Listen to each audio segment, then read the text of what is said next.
Ito po ang sinisigurado, pinapangako ng Bureau of Jail Management and Penology. Walang VIP treatment sa lahat ng makakasuhan, mahuhuli, okay, ipakukulong dahil sa graft in corruption. Ibig sabihin, kahit senador, kahit congressman, kahit Senate President, kahit House Speaker, kahit na Cabinet Secretary, pantay-pantay po ang gagawin na pagtrato ng BJNP dahil sila po ay naghanda na. By the way, ang Bureau of Jail Management and Penology under po ng Department of Interior and Local Government at naghanda na rin po yung Quezon City Jail, kulungan dyan po sa may Payatas dito sa Quezon City.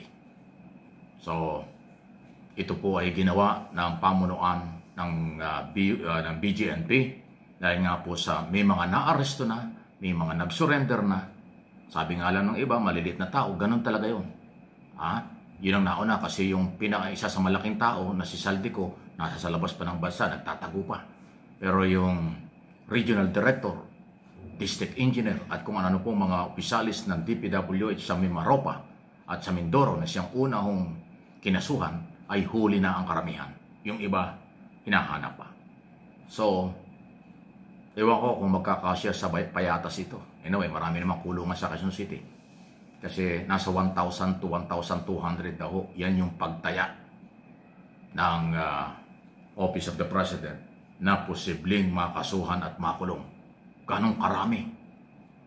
Kaya pala bilyon, trilyon ang perang nawala sa mamamayan kasi ganong karami ang mga kasapakat, nagpartihan, kumatay ng pera ng mamamayang Pilipino, 1,000 to 1,200 kasama mga politiko, trapo, dati at kasalukuyang mga congressman at senador. Marami pang lalabas, sa totoo lang po.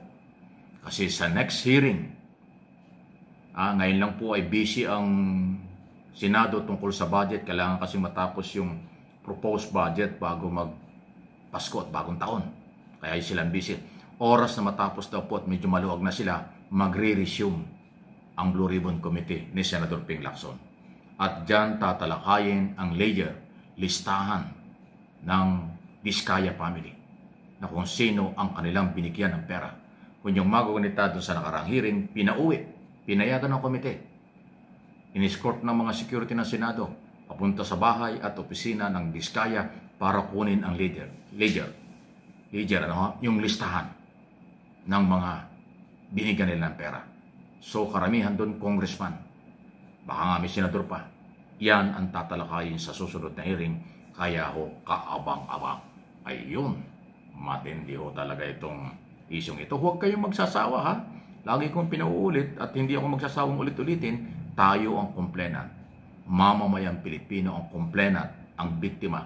Kaya pag nagsawa tayo, baka ma-dismiss ito, mga kasong ito.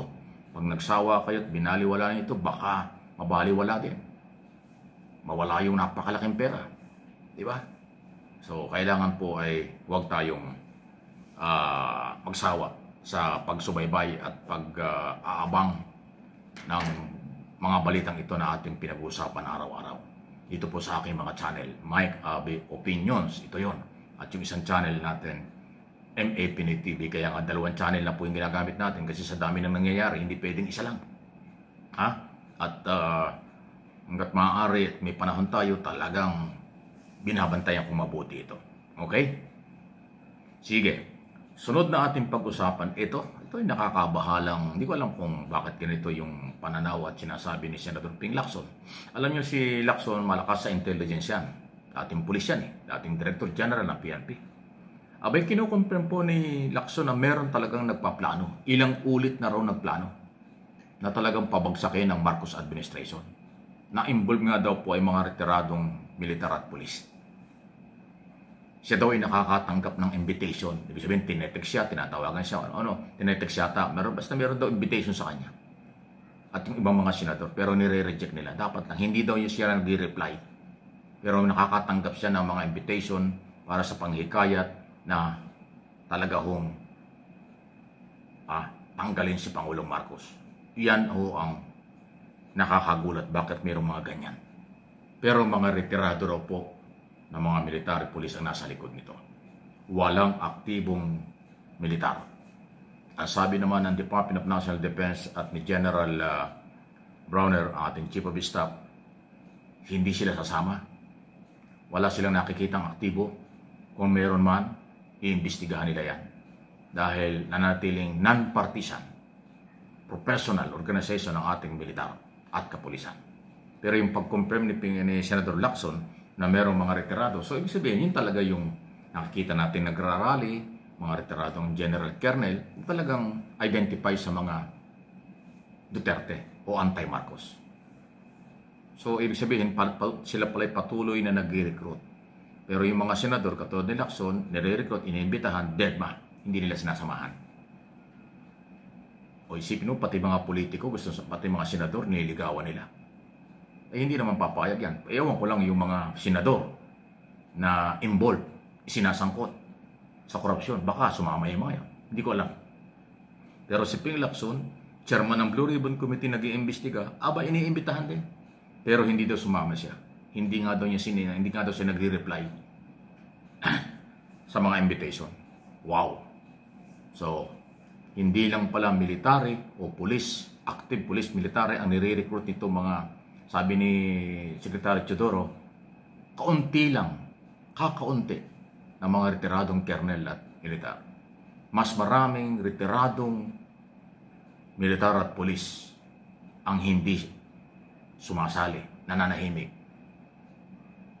sa kanilang retirement at aktibo yung iba sa kanilang business at iba pa, hindi sumasali. Iilan daw po yan. Okay? Kaya pala, dahil kakaunti sila, humahantong na pati mga politiko nire-recruit nila. Kasi ilang beses na sila nga nag-rally dyan sa EDSA Shrine, Power Monument, kakaunti talaga eh. So yun pala yung dahilan.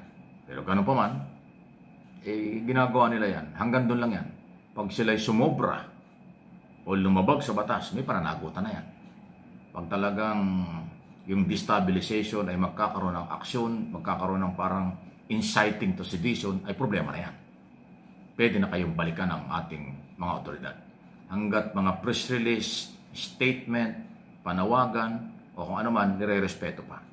Actually, yung mga panawagan ng people power o pagpapatalasik, may pagkasedisyon yun, bawal din eh. At ang maganda rito, yung pong mga retiradong general na nag-rally ng isang araw, yun ang kanilang policy. Ang magkukumbinsi, manggugulo at may pagkasedisyon ang panawagan at topic sa kanilang mga rally, ipagbabawa nila. Alam nila kasi yan eh. Alam ng mga retiradong general at colonel ng police at military kung ano yung limitasyon. Kaya mabuhay kayo, at least alam niyo yun. Yung mga politikong sumasaw-saw dyan para manghikayat, alam naman natin kung anong gusto, may pagkasedisyon, huwag niyong papayagan dahil madadamay kayo sa mga kaso. Ayun, So talagang ganun pa rin. Okay? Ano po yung masasabi dyan? Update sa mga nangyayari dito sa ating bansa. At tinututukan ko ito.